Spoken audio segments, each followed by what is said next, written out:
Mənə görə Markesin mənim xoşuma gələn ən ciddi əsəri elə Polkovnikə məktub yoxdur əsəridir. Qaldı mənim şeirimə və bu şeirin əlaqəsinə. Əslində burada Markeslə və onun romanı ilə xüsusi, povesti ilə xüsusi əlaqə yoxdur.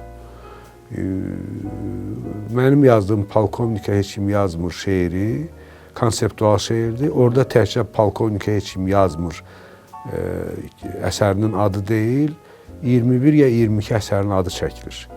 O konseptual şeirdir. Yalnız o şeirlə, o povesti qohum eləyən yalnız bir məqam var. O da fanilik içində darıxmaq məqamıdır ki, dünya ədəbiyyatda belə əsərlərlə zəngindir. Sadəcə olaraq yenə deyirəm, o şeir kitab rəfindən ilham almış bir şeirdir.